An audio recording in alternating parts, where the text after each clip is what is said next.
எல்லாருக்கும் வணக்கம். என்னுடைய பேர் ஆர்ஆர் நிர்மல் ராமசாமி. நான் ராமநாதபுரம் மாவட்டம் நீராவி கிராமத்திலேருந்து வர்றேன். நான் இப்போது கரண்ட்டாக நடந்து முடிந்த குரூப் 1 எக்ஸாமில் 28வது ரேங்க் செக்யூர் பண்ணி டெப்டி கலெக்டர் போஸ்ட் சூஸ் பண்ணியிருக்கிறேன். ஓகே, அன்புறவுகளுக்கு வணக்கம். எங்களுடைய சாரல் டாக்ஸ் யூடியூப் சேனலுக்கு இவ்வளவு நாட்கள் நீங்கள் கொடுத்த ஆதரவுக்கு மிக்க நன்றி. எங்களுடைய அடுத்த கட்ட பயணத்திற்கும் அடுத்த கட்ட வளர்ச்சிக்கும் உங்களால் முடிந்த ஆதரவை அளியுங்கள். கேள்வி கேட்கறதுக்கு முன்னாடி நான் உங்ககிட்ட ஒரு விஷயம் சொல்லணும் அப்படின்னு நான் நினைக்கிறேன். கடந்த ஆண்டு ஆகஸ்ட்டோ செப்டம்பர் மாதமும் இருக்கும், உங்களுடைய ஃப்ரெண்டு ஒருத்தவங்களை இன்டர்வியூ எடுக்கிறதுக்காக நான் வந்திருந்தேன். அப்போ உங்ககிட்ட பேசிகிட்டு இருந்தேன். அப்போ உங்ககிட்டயும் நான் நேர்காணல் கேட்டேன். அப்போ நீங்கள் என்ன சொன்னீங்கன்னா, நான் அடுத்த ஆண்டு குரூப் 1 கிளியர் பண்ணிவிடுவேன், நான் குரூப் 1 கிளியர் பண்ணிவிட்டு தரேன் அப்படின்னு சொன்னீங்க. ஸோ அப்போ அந்த கான்ஃபிடென்ஸ் எனக்கு ரொம்ப பிடிச்சிருந்தது. இந்த வாட்டி குரூப் 1 ரிசல்ட் வரும்போது நான் உங்கள் ரிசல்ட் பார்க்கணும் அப்படின்னு வெயிட் பண்ணிட்டு இருந்தேன். அப்போ தான் நீங்கள் போஸ்ட் போட்டிருந்தீங்க, நான் குரூப் 1 கிளியர் ஆகிடுச்சு, டிசி கிடைக்கிறதுக்கான வாய்ப்புகள் இருக்குது அப்படின்ட்டு. ஸோ நான் அப்போயே உங்ககிட்ட அப்போது நேர்காணல் கேட்டேன், கவுன்சிலிங் அப்புறமா தரேன்னீங்க. அப்போ தான் இது நடக்குது. ஸோ வாழ்த்துக்கள். முதல்ல உங்களுடைய டிஎன்பிஎஸ்சி பயணம் எப்படி தொடங்கியது, அதை பற்றி சொல்லுங்கள். நன்றி. நான் லாஸ்ட் டைம் பார்த்தீங்கன்னா குரூப் 1 இன்டர்வியூ போயிட்டு ஜஸ்ட்டில் மிஸ் ஆயிடுச்சு. ஸோ மெயின்ஸில் எப்படி ப்ராக்டிஸ் பண்ணணும், எப்படி ரைட்டிங் எழுதணும் அப்படின்றதெல்லாம் ஓரளவு எனக்கு பிடிமானம் இருந்துச்சு. ஸோ நம்ம என்ன தவறுகள் செஞ்சுருக்கோம் லாஸ்ட் டைமுக்கும் இந்த டைமுக்கும் அப்படின்றத ரெக்டிஃபை பண்ணாலே நம்ம அழகாக கிளியர் பண்ணிடலாம் அப்படின்ற ஒரு கான்ஃபிடென்ஸ் இருந்துச்சு. அதனால தான் நான் போன வாட்டி அப்படி சொன்னேன், இந்த வாட்டி எப்படியும் கண்டிப்பாக கிளியர் பண்ணிடுவேன் அப்படின்ற ஒரு நம்பிக்கை இருந்துச்சு. ஸோ அந்த தவறுகள், சின்ன சின்ன தவறுகள்லாம் நான் ரெக்டிஃபை பண்ணேன், கண்டென்ட் கொஞ்சம் இம்ப்ரூவ் பண்ணேன். ஸோ இந்த வாட்டி ஷியோர் ஷார்ட்டாக நான் கிளியர் பண்ணிடுவேன் அப்படின்ற நம்பிக்கை இருந்துச்சு. அது மாதிரி இப்போ டெப்டி கலெக்டர் போஸ்ட்டும் சூஸ் பண்ணிட்டேன். என்னோடய ஜேர்னி எப்போ ஸ்டார்ட் ஆச்சுன்னா, நான் 2017 காலேஜ் முடித்தேன். காலேஜ்லேயே பிளேஸ்மெண்ட் ஆகியிருந்தேன். என்ன படிச்சிருந்தீங்க? நான் BE mechanical 2013 to 2017 mechanical engineering RMK engineering college திருவள்ளூரில் இருக்குது. அங்கே பிஇ மெக்கானிக்கல் படித்தேன். டெக் மஹிந்திராவில் கேம்பஸ் இன்டர்வியூவில் ப்ளேஸ் ஆகியிருந்தேன். பட் நான் தொடர்ச்சியாக யூபிஎஸ்சி படிக்கலாம் அப்படின்ற ஒரு எண்ணம் வந்துச்சு. ஸோ யூபிஎஸ்சி படிக்க யூபிஎஸ்சி ஒரு அட்டெம்ப்ட் கொடுத்தேன். ஸோ அதுக்கடுத்து என்னோடய பிரதர் டிஎன்பிஎஸ்சி குரூப் 1 கிளியர் பண்ணி டெப்டி கலெக்டர் சூஸ் பண்ணியிருந்தார். ஸோ அவரோட மோட்டிவேஷனில் அப்படியே நான் டிஎன்பிஎஸ்சி பக்கம் வந்தேன். ஸோ டிஎன்பிஎஸ்சியில் 2020க்கு டெடிக்கேட்டடாக ஸ்டார்ட் பண்ணேன். ப்ரிலிம்ஸ் டெஸ்ட், ப்ரிலிம்ஸுக்கு கிளாஸ் ரூம் ப்ரோக்ராம் ஜாயின் பண்ணிவிட்டு தொடர்ச்சியாக படித்தேன். அடுத்து கண்டினியூஸாக ப்ரிலிம்ஸ், எல்லா ப்ரிலிம்ஸும் கிளியர் பண்ணேன். ஃபஸ்ட்டு 2 டைம் மெயின்ஸு கிளியர் ஆகலை. அடுத்து 3வது டைம் மெயின்ஸ் கிளியர் ஆனேன். பட்டு கொஞ்சம் மார்க் டிஃப்ரென்ஸில் இன்டர்வியூவில் கிடைக்காம போயிடுச்சு. இது 4வது மெயின்ஸ், என்னோடய 4வது மெயின்ஸ். ஸோ நான் இந்த மெயின்ஸு கம்ஃபர்டபுளாக கிளியர் பண்ணேன். இன்டர்வியூலையும் நல்லா கான்ஃபிடெண்ட்டாக பண்ணேன், நல்ல மார்க்ஸ் வந்துருந்துச்சு. ஸோ 28th ரேங்க் செக்யூர் பண்ணி டெப்டி கலெக்டர் போஸ்ட் சூஸ் பண்ணியிருக்கிறேன். ஓகே, உங்களுடைய ப்ரிலிம்ஸ் ப்ரிப்பரேஷன் பற்றி சொல்லுங்கள். ப்ரிலிம்ஸ்க்கு நீங்கள் எந்த மாதிரி தயாரானீங்க? ப்ரிலிம்ஸை பொறுத்த வரைக்கும் சிலபஸ் ரொம்ப முக்கியம். சிலபஸ்ஸு அதுக்கு நம்ம எங்கே படிக்கணும், வேர் டு ஸ்டடி மெட்டீரியல். ஸோ ப்ரிலிம்ஸில் சிலபஸ்க்கு ஏற்றாப்புல எந்தெந்த பார்ட்டை எங்கெங்கே படிக்கணும் அப்படின்ற புக் லிஸ்ட்டு நம்ம செக் பண்ணிக்கணும்.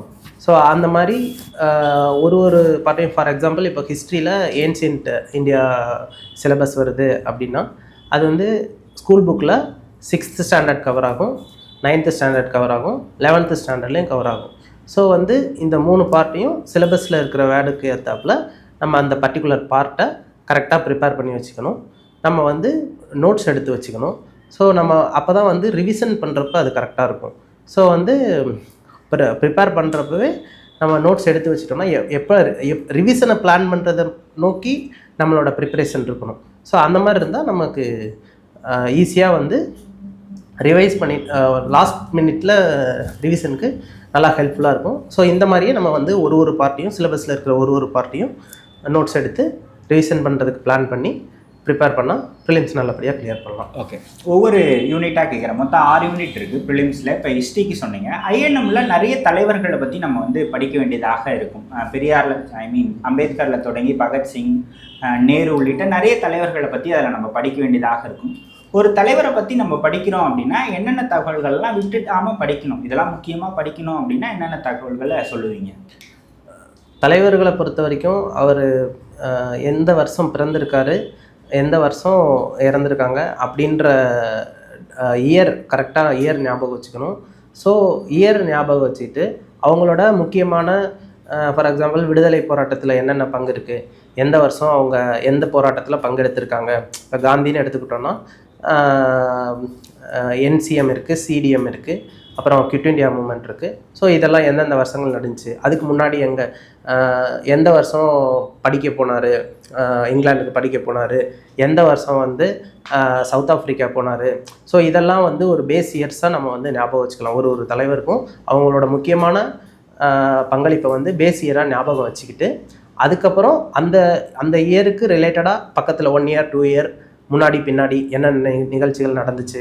ஸோ இந்த மாதிரியெல்லாம் வந்து பார்த்தோன்னா அவங்கள அந்த பேஸ் இயரை வச்சு ஈஸியாக ஞாபகம் வச்சுக்கலாம். ஸோ இந்த மாதிரி ஒன்றையும் பிளான் பண்ணி நோட்ஸ் எடுத்து வச்சுக்கணும். ஹிண்ட்ஸாக ஒரு பேஜில் நோட்ஸ் எடுத்து வச்சுக்கணும். அந்த மாதிரி ஒரு பேஜில் நோட்ஸ் எடுத்து வச்சிட்டோம்னா ஒரு லாஸ்ட் மினிட்ல ரிவிஷன் பண்ணுறதுக்கு கரெக்டாக இருக்கும். ஸோ இந்த மாதிரி படிக்கலாம். ஓகே, அடுத்தது வந்து டிஎன்பிஎஸ்சி அப்படின்னு எடுத்துக்கிட்டாலே நம்ம வந்து பாலிட்டியை தான் ஒரு பெரிய சப்ஜெக்டாக, முக்கியமான சப்ஜெக்டாக எல்லாருமே சொல்கிறாங்க. பாலிட்டி நீங்கள் எப்படி படிச்சிங்க, என்ன சோர்ஸ் படிச்சிங்க, எப்படி படிக்கலான்னு சொல்லுங்கள். பாலிட்டியை பொறுத்த வரைக்கும் லக்ஷ்மிகாந்த் புக்கு ரொம்ப முக்கியம். நம்ம சிலபஸில் என்னென்ன வேர்ட்ஸ் இருக்கோ எல்லா வேர்ட்ஸுமே லக்ஷ்மிகாந்த் புக்கில் கண்டிப்பாக கவர் ஆயிரும். ஸோ லக்ஷ்மிகாந்த் புக்கு ஒரு பக்கம் இருந்தாலும் ஸ்கூல் புக்கு நமக்கு முக்கியமான சோர்ஸு. ஸோ சிலபஸில் இருக்கிற வேர்ட்ஸ்க்கு ஸ்கூல் புக்கில் எங்கெங்கெல்லாம் வந்து பார்ட் கவர் ஆகுது அப்படின்றத பார்த்து அதுக்கு வேர் டு ஸ்டடி மெட்டீரியல்லே உங்களுக்கு வந்து எல்லாமே கவர் ஆயிரும். ஸோ அந்தந்த யூனிட்டில் முழுசாக படிச்சுக்கணும், கண்டிப்பாக ஒரு தடவை படிச்சுக்கணும். அதில் உள்ள புக் பேக் கொஸ்டின்ஸ் கண்டிப்பாக சால்வ் பண்ணணும். ப்ளஸ் பாக்ஸ் இன்ஃபர்மேஷன்ஸ் இருக்கும் ஸ்கூல் புக்ஸில், அதையும் நல்லா தெளிவாக பார்த்துக்கணும். பார்த்துட்டு லக்ஷ்மிகாந்த் புக்கை நான் வந்து லக்ஷ்மிகாந்த் புக்கை எப்படி படித்தேன்னா ஒரு யூனிட்டையும் ஒரு பேப்பர் ஒரு பேப்பரில் ஷார்ட்டாக வந்து நோட்ஸ் எடுத்து வச்சுப்பேன். அது மெயின்ஸ் ஆங்கிள்லேயே வந்து நான் நோட்ஸ் எடுத்து வைப்பேன். ஸோ அதை வந்து ரிவைஸ் பண்ணுறதுக்கு ஈஸியாக இருக்கும். முக்கியமான ஃபேக்ட்ஸ்லாம் இருந்துச்சுன்னா அந்த பேப்பரில் பின்னாடி சைடில் நான் அந்த ஃபேக்ட்ஸ் எல்லாம் எழுதி வச்சுப்பேன். ஸோ முன்னாடி சைடில் பார்த்தீங்கன்னா மெயின்ஸ் ஆங்கிளில் நோட்ஸ் இருக்கும், பின்னாடி சைடில் ஃபேக்ட்ஸ் இருக்கும். ஸோ அந்த பேப்பரை அப்படியே மடித்து அந்த யூனிட்குள்ளே வச்சுப்பேன், லக்ஷ்மிகாந்தோட அந்த யூனிட்டில். ஸோ வந்து நான் இப்போது பாலிட்டியை பொறுத்த வரைக்கும் லக்ஷ்மிகாந்த் புக்கில் 70+ 80+ யூனிட்ஸ் இருக்கும். ஸோ அதெல்லாம் ஒரு பேப்பரில் நான் நோட்ஸ் எடுத்து வச்சுருப்பேன். ஸோ நான் மொத்தமே பாலிட்டி 40 கொஸ்டின் கவர் ஆகுதுன்னா ப்ரிலிம்ஸில் அதை அந்த 80 சீட்ஸ் நான் எடுத்து ஒரு கிளான்ஸ் பார்த்தேன்னா ஈஸியாக வந்து நான் ரிவைஸ் பண்ணி முடிச்சிருவேன். ஸோ வந்து நம்ம டைமிங் வந்து பெர்ஃபெக்டாக மேனேஜ் பண்ணலாம். ஸோ நம்ம ஒரு ஃபுல் புக்கை படிக்கணுன்னா தான் நமக்கு வந்து 10 days 15 days அந்த மாதிரி எடுக்கும். பட் நம்ம ஃபஸ்ட் டைம் படிக்கும்போதே இந்த மாதிரி ரிவிஷன் பண்ணுறதுக்கு பிளான் பண்ணி நம்ம நோட்ஸ் எடுத்து வச்சுட்டோன்னா 80 சீட்ஸை படிக்க 1 day மேக்ஸிமம் 2 days ஃபுல் ரிவிஷனும் ஈஸியாக பண்ணிடலாம். ஸோ இந்த மாதிரி தான் நான் பாலிட்டி படித்தேன். ஓகே, மூணாவது வந்து யூனிட் 5, அதில் வந்து அதீத கேள்விகள் கேட்கப்படுது. எக்கனாமிக்ஸ் அப்புறம் தமிழ்நாடு அட்மினிஸ்ட்ரேஷன் ரெண்டுமே இருக்குது. நிறைய ஆஸ்பிரண்ட்ஸ் வந்து எக்கனாமிக்ஸ் வந்து புரியவே மாட்டேங்குது, எக்கனாமிக்ஸ் எப்படி படிக்கிறதுன்னு தெரியல அப்படின்லாம் கேட்பாங்க. நீங்கள் ரெண்டுத்தையும் எப்படி படிச்சிங்க, எக்கனாமிக்ஸ், தமிழ்நாடு அட்மினிஸ்ட்ரேஷன்? நான் டிஎன்பிஎஸ்சி படிக்க ஸ்டார்ட் பண்ண டைமில் எக்கனாமிக்ஸ் வந்து ஒரு தனி யூனிட்டாகவும் யூனிட் 9ன்னு சொல்லி டெவலப்மெண்ட் அட்மினிஸ்ட்ரேஷன் தனியாக இருந்துச்சு.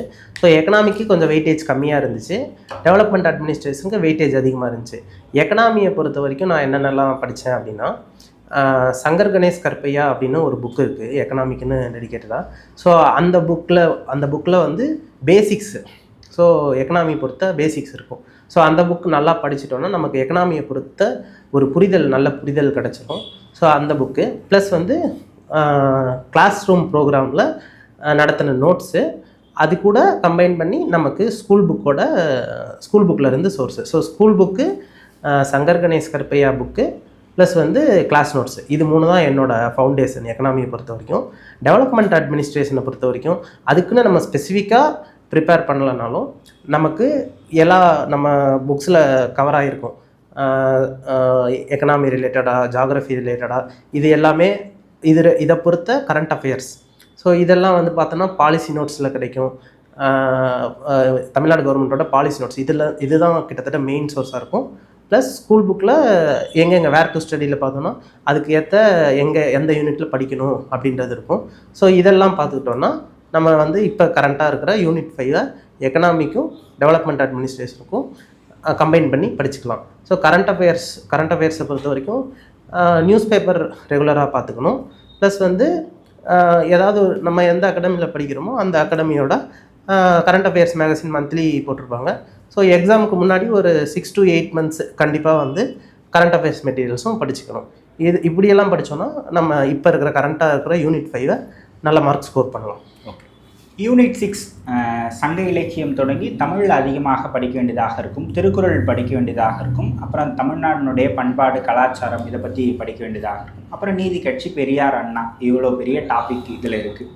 ஆங்கில வழி கல்வியில் படிச்சுட்டு வந்த மாணவர்கள் இல்லை டிஎன்பிஎஸ்சிலேயே ஆங்கிலத்தில் படிக்கிறவங்களுக்கு இந்த யூனிட் 6 வந்து ரொம்ப கஷ்டமாக இருக்கும் அப்படின்னு நிறைய பேர் சொல்லி கேள்விப்பட்டிருக்கேன். நீங்கள் இந்த யூனிட்ஸை எப்படி படிச்சிங்க? இதில் என்னென்ன டாபிக்ஸ்லாம் கவர் பண்ணீங்க? இந்த யூனிட் 6 பொறுத்த வரைக்கும் நான் முன்னாடி சொன்ன சிலபஸில் பார்த்தோன்னா அது யூனிட் 8 கவர் ஆகிருந்துச்சு. அப்போது நான் அந்த மாதிரி படித்ததுனால யூனிட் 8க்கு எப்படி இப்போ இருக்கிற கரண்ட் யூனிட் 6 நம்ம சங்க இலக்கியங்கள்னு எடுத்துக்கிட்டோன்னா அது வந்து ரொம்ப பெரிய வாஸ்டான டாப்பிக்கு.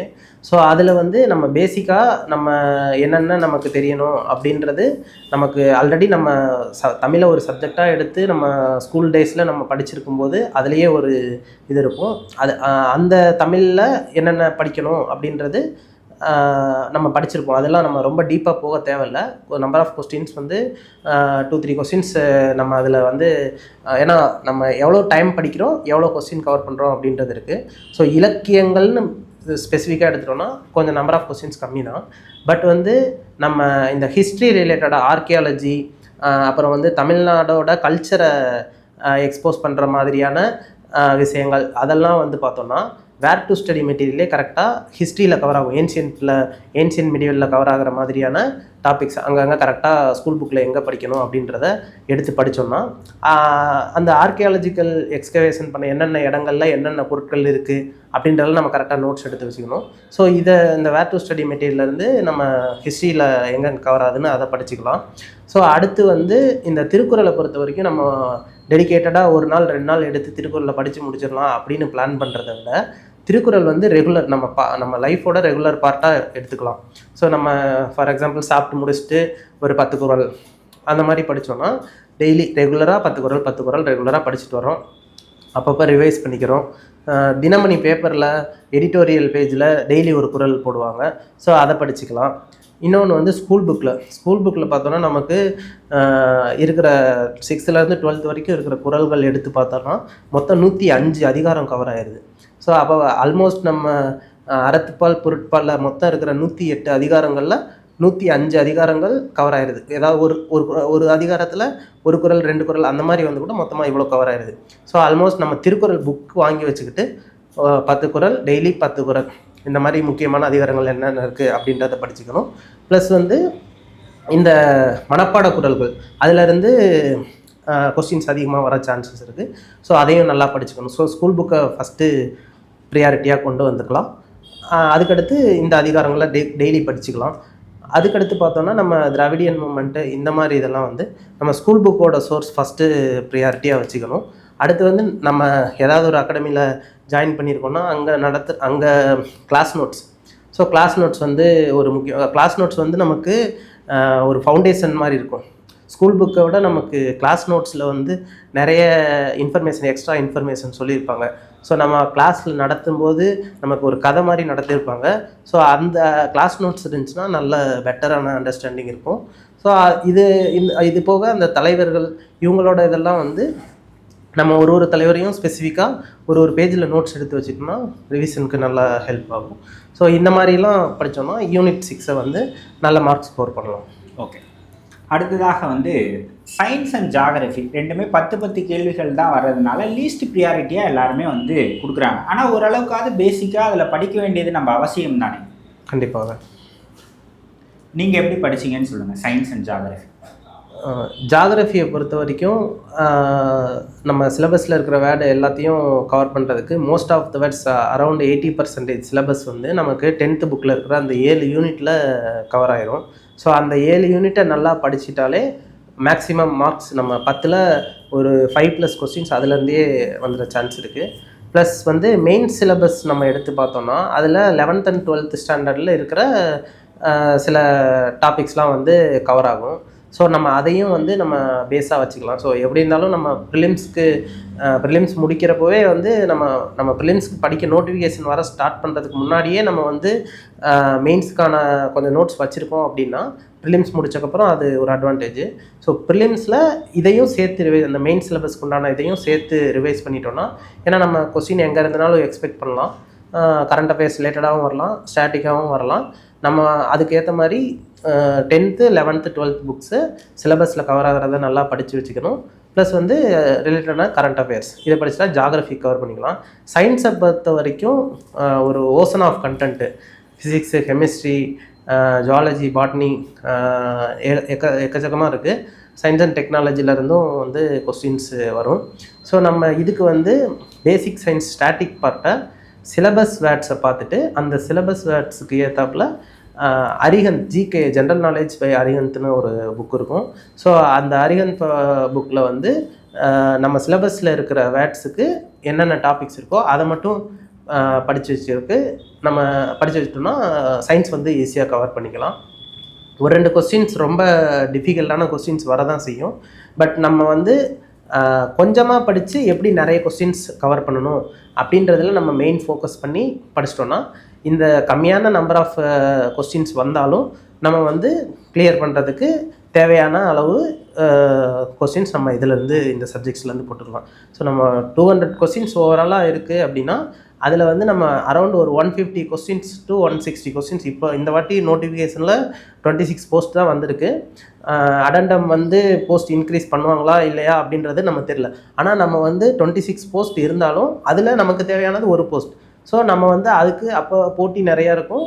ஸோ போன வாட்டிலாம் பார்த்தோன்னா ஒரு 150 கொஸ்டின்ஸ் எடுத்தால் 150 கொஸ்டின்ஸ் போட்டிருந்தா சாலிடாக உள்ளே போயிடலாம், ஜென்ரல்லையே உள்ளே போயிடலாம் அப்படின்ற மாதிரியான சுச்சுவேஷன் இருந்துச்சு. ஸோ இந்த வாட்டி கட் ஆஃப் கொஞ்சம் அதிகரிக்க சான்ஸ் இருக்குது. ஸோ நம்ம வந்து ஒரு 160 கொஸ்டின்ஸ் டார்கெட் வச்சு ப்ரிப்பேர் பண்ணணும். ஸோ 160 கொஸ்டின்ஸ்னால் நம்ம 200க்கு 160 போட்டால் போதும். ஸோ அதை 160 தான் நமக்கு டார்கெட்டாக இருக்கணும். 1-2 கொஸ்டின்ஸ் ஒரு டாப்பிக்கில் இருந்தும் நம்ம லூஸ் பண்ணுற மாதிரி தான் இருக்கும். பட் வந்து எல்லோரும் கரெக்டாக போடுற கொஸ்டின்ஸை நம்ம கரெக்டாக போட்டணும், அதில் ஒரு தப்பு கூட பண்ணக்கூடாது. அந்த மாதிரி பிளான் பண்ணி ப்ரிப்பேர் பண்ணோன்னா கண்டிப்பாக வந்து நம்ம ப்ரிலிம்ஸ் கிளியர் பண்ணலாம். ஓகே, இப்போ நோட்டிஃபிகேஷன் வந்துடுச்சு.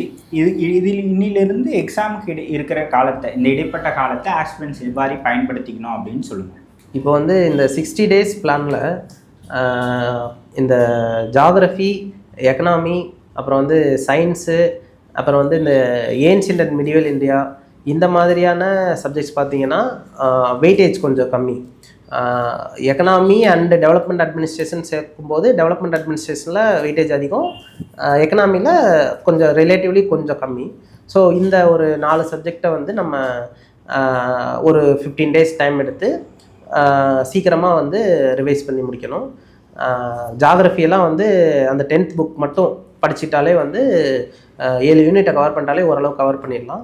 ஏன்ஷியன்ட் அண்ட் மிடிவல் இந்தியாலாம் வந்து அரிஹந்த் புக்கில் படிக்கலாம்.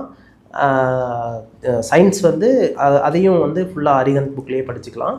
எக்கனாமி பொறுத்த வரைக்கும் ஸ்கூல் புக்ஸு ப்ளஸ் வந்து புக் பேக் கொஸ்டின்ஸு, அப்புறம் அந்த பாக்ஸ் இன்ஃபர்மேஷன் இதெல்லாம் படித்து கவர் பண்ணிடலாம். ஸோ இதை வந்து நம்ம வந்து ஒரு 12 to 15 daysக்குள்ளே படித்து முடிச்சிடணும். அடுத்து ஒரு 40 daysக்கு வந்து வெயிட்டேஜ் அதிகமாக உள்ள subjects polity, development administration, Tamil society, அப்புறம் வந்து மேக்ஸ் ஒரு 25 கொஸ்டின்ஸு. மேக்ஸை வந்து நம்ம ரெகுலர் பார்ட்டாக கொண்டு வந்துக்கணும். மேக்ஸு, திருக்குறள் இந்த மாதிரி இதெல்லாம் வந்து ரெகுலர் பார்ட்டாக கொண்டு வந்துக்கணும். அதே மாதிரி ஒவ்வொரு டெஸ்ட் எழுதும் போதும் நமக்கு வந்து ஃபேக்ட் பேஸ்டு கொஸ்டின்ஸ் இருக்கும். ஸோ அந்த fact based question, for example election commissioners, எந்தெந்த எலெக்ஷன் கமிஷனர் எந்தெந்த இயரில் இருந்தாங்க, எத்தனாவது எலெக்ஷன் கமிஷனராக இருந்தாங்க, அப்புறம் வந்து இந்த ஃபினான்ஸ் கமிஷன் அவன் எந்தெந்த ஃபினான்ஸ் கமிஷன் எந்தெந்த இயரில் வந்துச்சு. ஸோ இந்த மாதிரி அப்புறம் பிரசிடெண்ட்டு, ப்ரைம் மினிஸ்டர் இவங்களோட லிஸ்ட்டு, இதெல்லாம் மோஸ்ட்லி இந்த ப்ரொனாலஜி கொஸ்டின்லாம் வந்து மேட்ச் த ஃபாலோயிங்கில் கேட்க சான்சஸ் இருக்குது. இந்த மாதிரி ஃபேக்ட் பேஸ்டு, எக்ஸாம்பிளுக்கு சொல்கிறேன், ஃபேக்ட் பேஸ்டு கொஸ்டின்ஸ்லாம் ரெகுலர் பார்ட்டாக கொண்டு வந்துக்கணும். அதெல்லாம் வந்து நோட் பண்ணி வச்சுக்கணும். நோட் பண்ணி வச்சுட்டு அப்பப்போ ரெகுலர் டைமில் படிச்சுக்கணும். ஸோ பாலிட்டியை பொறுத்த வரைக்கும் ஒரு 10 டேஸ்க்குள்ளே நம்ம மொத்தமாக previous year question, Laxmikanth, school books இது எல்லாத்தையும் முடிக்கணும். அடுத்து பாலிட்டிக்கு அடுத்து இந்த டெவலப்மெண்ட் அட்மினிஸ்ட்ரேஷன், நம்ம பாலிசி நோட்ஸ் மொத்தமாக எல்லாத்தையும் படித்து முடிச்சிடணும். எந்தெந்த இம்பார்ட்டண்டான பாலிசி நோட்ஸு அதெல்லாம் படிச்சுக்கணும். ஸோ ஸ்கூல் புக்கில் அது எங்கே கவர் ஆகுதோ அதை வந்து ஒரு தடவையாவது கண்டிப்பாக ரீட் பண்ணிடணும். ரீட் பண்ணிவிட்டு ப்ளஸ் வந்து book back questions, previous year question solve பண்ணுறது இதெல்லாம் பண்ணிக்கணும். அடுத்து டெஸ்ட் பேட்ச்சில் நம்ம டெஸ்ட் எழுதுறது இதையும் வந்து பார்த்துக்கணும். அடுத்து இந்த தமிழ் சொசைட்டி, டெவலப்மெண்ட் அட்மினிஸ்ட்ரேஷன் இதெல்லாம் வந்து நம்ம ஒரு 10 டேஸ்க்குள்ளே நம்ம முடித்தோன்னா ஒரு 30-40 டேஸில் இதை வந்து கவர் பண்ணிடலாம். அதுக்கடுத்து லாஸ்ட்டு ஒரு 15 டேஸ் வந்து டெடிக்கேட்டடாக ரிவிஷனுக்கு வச்சுக்கணும். அப்போது நம்ம மார்க் டெஸ்ட்லாம் எழுதிட்டு இருப்போம். ஃபுல் டெஸ்ட்டு, மாடல் டெஸ்ட் வைப்பாங்க, மார்க் டெஸ்ட் இருக்கும். ஸோ நம்ம வந்து எவ்வளோக்கு maximum number of mark test எழுதுகிறோமோ அந்த லாஸ்ட்டு 15 டேஸ் 2 வீக்ஸில் பார்த்தோன்னா ஒரு 3 to 4 மினிமம் மார்க் டெஸ்ட் நம்ம எழுதிடணும். எழுதிட்டோன்னா நமக்கு வந்து ஒரு ஐடியா கிடைக்கும். ஸோ அதுக்கப்புறம் டைம் மேனேஜ்மெண்ட்டு, நம்ம வந்து 3 hours நமக்கு எக்ஸாம் இருக்குது. 15 மினிட்ஸ்க்கு முன்னாடி நமக்கு வந்து கொஸ்டின் பேப்பர் கையில் கொடுத்துருவாங்க. இந்த 3 hour 15 மினிட்ஸை கரெக்டாக வந்து ஷெட்யூல் பண்ணணும். நான் வந்து எப்படி பிளான் பண்ணேன்னா, மேக்ஸை கடைசியில் வச்சுப்பேன். 9:15க்கு கொஸ்டின் கொடுக்கும்போதே நம்ம வந்து கொஸ்டினை சால்வ் பண்ண ஸ்டார்ட் பண்ணிடுறோம். ஸோ வந்து ஏபிசிடியில் லைட்டாக சின்னதாக வந்து ஒரு புள்ளி வச்சுப்பேன், மார்க் பண்ணிப்பேன். ஸோ 30 மினிட்ஸ்க்கு 50 கொஸ்டின்ஸ் அப்படின்ற மாதிரி டார்கெட் வச்சுருப்பேன். ஸோ ஒரு 30 மினிட்ஸ்க்கும் 50 கொஸ்டின்ஸ் கிராஸ் பண்ணியிருப்போம். ஃபஸ்ட்டு 30 மினிட்ஸில் 50, அடுத்த 30 மினிட்ஸில் 100, அடுத்த 30 மினிட்ஸில் 150, அடுத்த 30 மினிட்ஸில் 200. ஸோ மேக்ஸை மட்டும் விட்டுட்டு 2 ஹவர்ஸில் எவ்வளோ சீக்கிரம் முடியுதோ ஒரு 10 மினிட்ஸ் பஃபர் டைம் வச்சுக்கலாம், 10 to 15 மினிட்ஸு. ஸோ அந்த 2 hour 15 மினிட்ஸில் மொத்த 200 கொஸ்டின்ஸையும் எக்ஸப்ட் மேக்ஸ் விட்டுட்டு நம்ம வந்து மார்க் பண்ணி வச்சுக்கணும். ஸோ அடுத்து ஃபுல்லாக அந்த மேக்ஸ் மட்டும் விட்டால் 175 கொஸ்டின்ஸ் நம்ம வந்து மார்க் பண்ணியிருப்போம். அதை வந்து OMRக்கு ட்ரான்ஸ்ஃபர் பண்ணணும். அதுக்கு வந்து ஒரு 15 to 20 மினிட்ஸ் கண்டிப்பாக தேவைப்படும். மேக்ஸுக்கு வந்து இப்போ மொத்தமாக 2.25 மணி நேரம் முடிஞ்சுன்னா மிச்சம் வந்து ஒரு 1 hour ஒரு பஃபர் டைம் சேர்த்தோன்னா 45 மினிட்ஸ். மேக்ஸுக்கு வந்து ஒரு மினிமம் 45 மினிட்ஸ் இருந்தால் தான் கண்டிப்பாக அந்த 25 கொஸ்டின்ஸை வந்து கம்ஃபர்டபுளாக போட முடியும். அதுலேயும் மேக்ஸ்லேயும் ஈஸியான கொஸ்டின்ஸை ஃபஸ்ட்டு சால்வ் பண்ணிட்டு அதுக்கடுத்து கஷ்டமான கொஸ்டின்ஸை நம்ம சால்வ் பண்ணோன்னா நல்லா அப்ரோச் பண்ணலாம். ஸோ நம்மளோட ஸ்டடி பிளான், ரிவிஷன் பிளான், அப்புறம் எக்ஸாமுக்கான பிளான், இதை வந்து பெர்ஃபெக்டாக வச்சுக்கிட்டோன்னா நம்ம போஸ்டிங்ஸ் எவ்வளோ கம்மியாக இருக்குது அப்படின்லாம் பார்க்க தேவையில்ல, கண்டிப்பாக வந்து கிளியர் பண்ணலாம். ஓகே.